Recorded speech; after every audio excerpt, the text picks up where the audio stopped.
Hello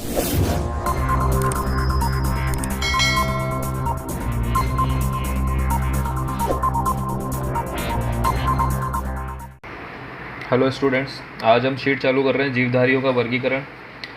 इसमें बात करते हैं अपन क्वेश्चन नंबर 1 की।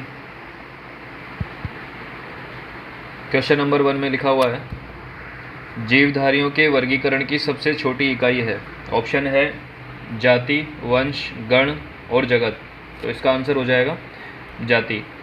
क्वेश्चन नंबर 2 की बात करते हैं अपन। पृथ्वी पर सर्वप्रथम उद्भव हुआ। ऑप्शन है जीवाणु, विषाणु, पादप और मानव। तो सबसे पहले जो पृथ्वी पर उद्भव हुआ वो हुआ विषाणुओं का। इसको सजीव व निर्जीव के बीच की योजक कड़ी भी कहा जाता है। उसके बाद नेक्स्ट क्वेश्चन पे हम चलते हैं। क्वेश्चन नंबर 3, व्हेल निम्न वर्गों में से किस वर्ग का प्राणी है? ऑप्शन ए मत्स्य, ऑप्शन बी स्तनपायी, ऑप्शन सी सरीसृप और ऑप्शन डी उभयचर। तो व्हेल की अगर बात करें तो व्हेल जो है वैसे तो मछली है, लेकिन इसको हम स्तनपायी में रखते हैं। इसके बाद नेक्स्ट क्वेश्चन की हम बात करें। क्वेश्चन नंबर 4 लिखा हुआ है, मानव का वैज्ञानिक नाम है होमोसेपियंस, टीनियासोलियम, पैरामीशियम और इनमें से कोई नहीं। तो इसका आंसर हो जाएगा मानव का वैज्ञानिक नाम होता है होमोसेपियंस। इसके बाद चलते हैं नेक्स्ट क्वेश्चन की तरफ। सबसे बड़ा जीवित पक्षी है कीवी, पेंगुइन, बाज और शुतुरमुर्ग। तो सबसे बड़ा जो जीवित पक्षी होता है वो होता है शुतुरमुर्ग, और हम जानते हैं सबसे बड़ी कोशिका भी क्या होती है? शुतुरमुर्ग का अंडा। वैज्ञानिक वर्गीकरण में वर्गीकरण की मूल इकाई क्या है? जाति, नस्ल, परिवार और क्रम। पहले भी आ चुका है। वर्गीकरण की जो मूल इकाई होती है वो होती है जाति। नेक्स्ट क्वेश्चन पे बात करते हैं अपन। कापरा हिरकस का वैज्ञानिक नाम है। कापरा हिरकस किसका वैज्ञानिक नाम है? भेड़ का, गाय का, घोड़े का और ऑप्शन डी है बकरी का। तो इसका आंसर हो जाएगा बकरी का। भेड़ का जो जूलॉजिकल नेम होता है वो होता है ओवियस एराइस, गाय का होता है बोस इंडिकस, हॉर्स का होता है इक्वस कैवेलिकस और बकरी का होता है कापरा हिरकस। इसके बाद नेक्स्ट क्वेश्चन है, यूनानी विचारक अरस्तु ने जीवों को सबसे पहले किस आधार पर वर्गीकृत किया?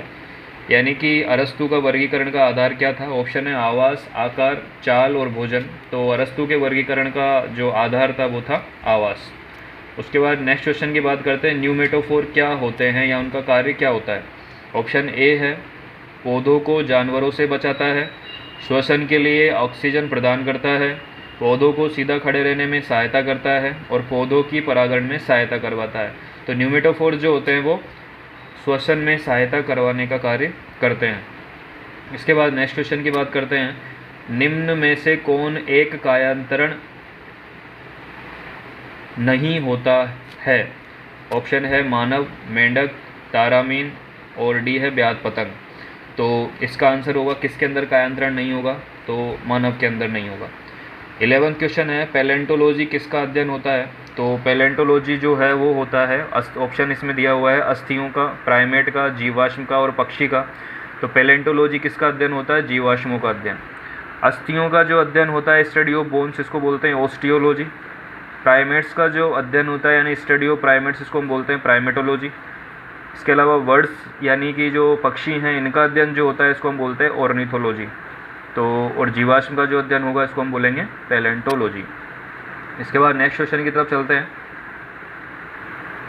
नेक्स्ट क्वेश्चन है, 6 जोड़े पैर के साथ इनमें से कौन सा संधिपाद प्राणी है? देखिए, संधिपाद प्राणी का मतलब है ऑर्थोपोडा की बात कर रहे हैं। ऑर्थोपोडास मीन्स जॉइंटेड लेग्स, यानी कि जिनके जो पैर होते हैं वो कैसे होते हैं? संधियुक्त होते हैं, जुड़े हुए होते हैं। तो ऑप्शन इसमें है कीट वर्ग, मीरियोपोडा, एरेक्निडा और क्रेस्टेशिया। आंसर हो जाएगा क्रेस्टेशिया। क्वेश्चन उसके बाद क्वेश्चन नंबर 13 है, मनुष्य मेमेलिया वर्ग से संबंधित है जिसमें निम्नलिखित में से एक नहीं आता। यानी इनमें से मेमेलिया में कौन नहीं आएगा? चूहा, बिल्ली, छिपकली और सुअर। तो आंसर इसका हो जाएगा छिपकली। इसके बाद क्वेश्चन नंबर नेक्स्ट है,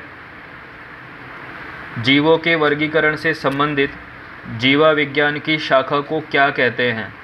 तो वर्गीकरण विज्ञान, नोथोलॉजी, शरीर रचना विज्ञान और सरोविज्ञान। तो इसका आंसर हो जाएगा वर्गीकरण विज्ञान। उसके बाद नेक्स्ट क्वेश्चन की हम बात करते हैं, निम्नलिखित में से कौन सा एक एंथ्रोपोइड की 3 सुपर फैमिली में से नहीं है? ऑप्शन ए है नए ज़माने के बंदर, पुराने ज़माने के बंदर, होमिनोइड्स और एंथ्रोपिथेकस। तो आंसर हो जाएगा एंथ्रोपिथेकस। एंथ्रोपिथेकस जो है वो एंथ्रोपोइड की 3 सुपर फैमिलीज में से नहीं है। इसके बाद में नेक्स्ट क्वेश्चन की बात करते हैं। होमो सेपियंस के रूप में वर्गीकृत किए जाने वाले प्रारंभिक होमिनोइड्स थे, यानी इनमें से प्रारंभिक होमिनोइड्स कौन से थे? ऑप्शन ए है अर्गेस्टरलाइन, बी है क्रोमैग्नन, डी है निएंडरथल और सी है निएंडरथल और डी है प्रोकेंसन। तो इसका आंसर हो जाएगा क्रोमैग्नन। क्वेश्चन नंबर 17 है एब्स में शामिल है। ऑप्शन ए है पक्षी, बी है स्तनधारी, सी है जलजीवी और डी है मछलियाँ। तो एबीज में पक्षी आते हैं। उसके बाद नेक्स्ट क्वेश्चन की बात करते हैं। गर्म रुधिर वाले जंतु वे होते हैं जो अपने शरीर के तापक्रम को ऑप्शन ए वातावरण के साथ नीचा रखते हैं, ऑप्शन बी वातावरण के तापक्रम से ऊंचा रखते हैं, ऑप्शन सी हमेशा एक सा बनाए रखते हैं और ऑप्शन डी वातावरण के तापक्रम के बराबर बनाए रखते हैं। तो इसका आंसर हो जाएगा जो वार्म ब्लडेड होते हैं उनका बॉडी टेम्परेचर हमेशा कैसा होता है? एक सा बना रहता है, यानी कि सेम रहता है, चेंज नहीं होता है। क्वेश्चन नंबर 19 है जंतु पौधों पर किस बात के लिए निर्भर रहते हैं? ऑप्शन ए भोजन, बी आवास, सी सुरक्षा और डी है उपयुक्त सभी। तो जो जंतु हैं वो प्लांट्स पर सभी चीज़ों के लिए निर्भर रहते हैं, ऑप्शन हो जाएगा उपयुक्त सभी। उसके बाद नेक्स्ट क्वेश्चन की बात करते हैं। जैव उपचारण से तात्पर्य है। जैव उपचारण क्या होता है? ऑप्शन ए जीवों द्वारा पर्यावरण से विषैले पदार्थों का निष्कासन, रोगाणुओं व पीड़कों पर जैविक नियंत्रण, ऑप्शन सी है शरीर के अंगों का प्रत्यारोपण और ऑप्शन डी है सूक्ष्म जीवों की सहायता से रोगों का निदान। तो इसका आंसर हो जाएगा जीवों द्वारा पर्यावरण से विषैले पदार्थों का निष्कासन। इसके बाद में नेक्स्ट क्वेश्चन है जैविक जगत में होने वाले कार्य, गुण व पद्धति का अध्ययन कर इस ज्ञान को मशीनी जगत में उपयोग करने को क्या कहते हैं? ऑप्शन ए है बायोनिक्स, ऑप्शन बी है बायोनोमिक्स, ऑप्शन सी है बायोनोमी और ऑप्शन डी है बायोमेट्री। तो इसका आंसर हो जाएगा बायोनिक्स। बायोनिक्स के बाद में इसमें जो ये लिखा हुआ है बायोनोमिक्स और बायोनोमी, ये लगभग अपने जीवों के जो आपसी संबंध और ये एनवायरनमेंट से जो रिलेशन है उसी की टर्म को हम इसको बोलते हैं। और एक इसमें ऑप्शन है बायोमेट्री। बायोमेट्री को हम हिंदी में बोलते हैं जैव सांख्यिकी। इसके बाद नेक्स्ट क्वेश्चन है विज्ञान की वह शाखा जिसके अंतर्गत जीवधारियों का अध्ययन किया जाता है। तो जीवधारियों का अध्ययन तो विज्ञान की कौन सी शाखा में किया जाएगा? जीव विज्ञान में किया जाएगा। इसके बाद नेक्स्ट क्वेश्चन की हम बात करते हैं मनुष्य के वातावरण को सुधारने से नस्ल सुधारना कहलाता है। ऑप्शन ए है यूजेनिक्स, ऑप्शन बी है यूथेनिक्स, ऑप्शन सी है जीवाश्म विज्ञान और डी है उद्विकास। देखिए यूजेनिक्स और यूथेनिक्स में बहुत छोटा सा अंतर है। अगर मनुष्य की जीन संरचना को सुधार करके उसकी अगर नस्ल को सुधारते हैं तो उसको हम यूजेनिक्स बोलते हैं, और अगर मनुष्य के वातावरण यानी एनवायरनमेंट में सुधार करके उसकी नस्ल को सुधारते हैं तो उसको यूथेनिक्स बोलते हैं। तो इसका आंसर हो जाएगा यूथेनिक्स। हिस्टोलॉजी किससे संबंधित है? हिस्टोलॉजी का मतलब होता है स्टडी ऑफ टिश्यूज़, टिश्यूज़ से रिलेटेड होती है। तो ऑप्शन इसमें है ऊतक से, विषाणु से, जीवद्रव्य से और कोशिका से। तो इसको हम बोलेंगे ऊतक से संबंधित होती है।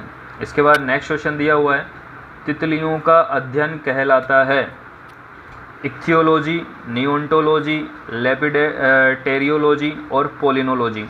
तो देखिए तितलियों का जो अध्ययन होता है वो होता है लेपिडेटेरियोलॉजी। इक्थियोलॉजी जो है ये होता है स्टडी ऑफ फिश। नियोंटोलॉजी जो होता है वो ये मेडिसिनल टर्म है जो कि जो न्यूबॉर्न बेबी होते हैं उनके ट्रीटमेंट और केयर से रिलेटेड होती है। पोलिनोलॉजी पोलन ग्रेन से रिलेटेड जो स्टडी होती है उसको बोलते हैं। और लेपिडोटेरियोलॉजी जो है ये होती है स्टडी ऑफ बटरफ्लाइज यानी तितलियों का अध्ययन। इसके बाद नेक्स्ट क्वेश्चन है पैलियोंटोलॉजी के अंतर्गत किसका अध्ययन किया जाता है? मस्तिष्क का, जीवाश्म का, प्राइमेट का और पादप का। तो हम पहले भी देख चुके हैं कि पैलियोंटोलॉजी जो है वो जीवाश्म का अध्ययन होती है।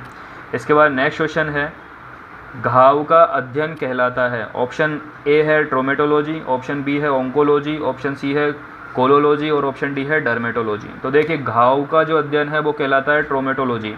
ऑन्कोलॉजी का मतलब होता है स्टडी ऑफ कैंसर, यानी कैंसर का कौन सा टाइप है, रीजन वगैरह जो भी पढ़ते हैं हम कैंसर से रिलेटेड वो आता है ऑन्कोलॉजी में।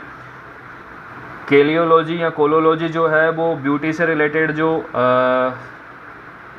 चीज़ें होती है उनकी स्टडी को हम कोलियोलॉजी बोलते हैं।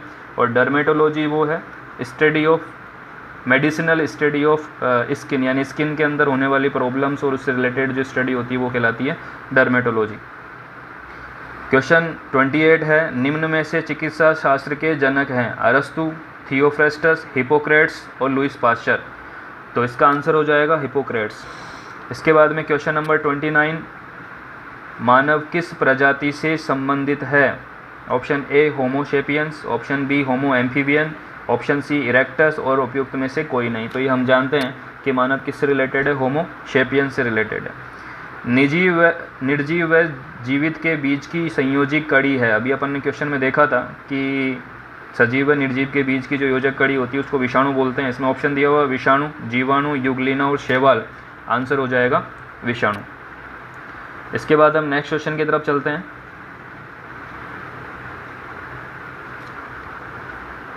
प्राणी विज्ञान की वह शाखा जिसमें मत्स्य का अध्ययन करते हैं उसे कहते हैं साइटोलॉजी, हर्पेटोलॉजी, इक्थियोलॉजी और पेलियोंटोलॉजी।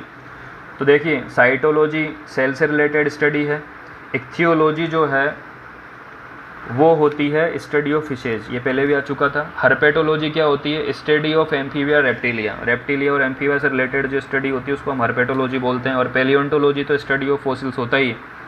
तो इसका आंसर हो जाएगा सी, इक्थियोलॉजी। क्वेश्चन नंबर 32 है, ऑक्टोपस किससे संबंधित है? ऑक्टोपस में ऑप्शन दिया हुआ है इसमें, मोलस्का, एम्फीबिया, सिलेंट्रेटा, मेमेलिया। तो आंसर हो जाएगा मोलस्का से रिलेटेड। इसके बाद में नेक्स्ट क्वेश्चन है, प्लांटी होते हैं एक कोशिकीय पौधे, बहुकोशिकीय पौधे, यूकेरियोटिक जंतु, इनमें से कोई नहीं। तो प्लांटी के अंदर आता है मल्टीसेलुलर प्लांट्स यानी बहुकोशिकीय पौधे। क्वेश्चन नंबर 34 है, निम्न में से प्रकाश संश्लेषण किसमें नहीं होता है? ऑप्शन ए कवक, बी नीम, सी बबूल और डी है पीपल। तो फोटोसिंथेसिस, प्रकाश संश्लेषण इनमें से किसमें नहीं होगा? कवक में नहीं होगा। नेक्स्ट क्वेश्चन है, स्तनी वर्ग होते हैं वार्म ब्लडेड यानी गर्म रक्तयुक्त, नियततापी व उच्चतापी, ऑप्शन सी असमतापी और डी है रेंग कर चलने वाले। तो जो ये मेमिलियाज जो होते हैं वो आते हैं नियततापी व उच्चतापी में। क्वेश्चन नंबर 36 है, छिपकली किस वर्ग का प्राणी है? ऑप्शन ए एम्फीबिया, बी है पक्षी वर्ग, सी है सरीसृप वर्ग और डी है स्तनी यानी मेमेलिया। तो छिपकली किस में आएगा? क्वेश्चन नंबर 36 का आंसर होगा अपना सरीसृप वर्ग यानी कि छिपकली जो है वो रेप्टिलिया में आता है। इसके बाद नेक्स्ट क्वेश्चन की हम बात करते हैं, मत्स्य वर्ग के जंतु होते हैं जलचर, थलचर, नभचर, 2 व 3 दोनों। तो जो फिशीज में जो आएंगे वो ज़्यादातर एक्वेटिक यानी जलीय होते हैं। तो इसका आंसर हो जाएगा जलचर। क्वेश्चन नंबर 38 है, निम्न में से किस प्रकार के जंतुओं में लाल रक्त का अभाव होता है? देखिए, आरबीसी प्रेजेंस और एब्सेंस के बेस पर इनको 2 टाइप में डिवाइड किया गया है। एक तो है इनाइमा और एक है एनाइमा। तो जिसमें आरबीसी यानी लाल रक्त का अभाव होता है उसको हम बोलते हैं एनाइमा, और जिसके अंदर आरबीसी प्रेजेंस होती है उनको इनाइमा बोलते हैं। तो इसका आंसर हो जाएगा लाल रक्त का अभाव किस में होगा? एनाइमा में होगा। इसके बाद में नेक्स्ट क्वेश्चन की हम बात करें, प्राणी जातियों के नामकरण हेतु द्विनाम पद्धति का विकास किया कैरोलस लिनियस ने, ग्रेगर मेंडल ने, चार्ल्स डार्विन ने, रॉबर्ट हुक ने। तो इसका आंसर हो जाएगा बाइनोमियल नोमेनक्लेचर किसने दिया था? कैरोलस लिनियस ने दिया था। ग्रेगर जो मेंडल है वो तो जेनेटिक्स से रिलेटेड है, चार्ल्स डार्विन इवोल्यूशन से रिलेटेड है, Robert Hooke discovery of cell से रिलेटेड है, कैरोलस लिनियस द्विनाम पद्धति से रिलेटेड है। और लास्ट क्वेश्चन इसका है, निम्न में से किसने कोशिकाओं में केंद्रक की उपस्थिति तथा ब्राउनीय गति की खोज की? ऑप्शन ए है रॉबर्ट हुक, बी है रॉबर्ट ब्राउन, सी है एरिस्टोटल यानी अरस्तु और डी है एंटोनी वॉन ल्यूवेनहोक ने। तो इसका आंसर हो जाएगा रॉबर्ट ब्राउन ने। रॉबर्ट हुक ने सेल की डिस्कवरी की, रॉबर्ट ब्राउन ने न्यूक्लियस के बारे में बताया है, एंटोनी वॉन ल्यूवेनहोक ने लिविंग सेल की डिस्कवरी की है। ठीक है फ्रेंड्स, तो इस तरह से ये आपकी शीट कंप्लीट होती है।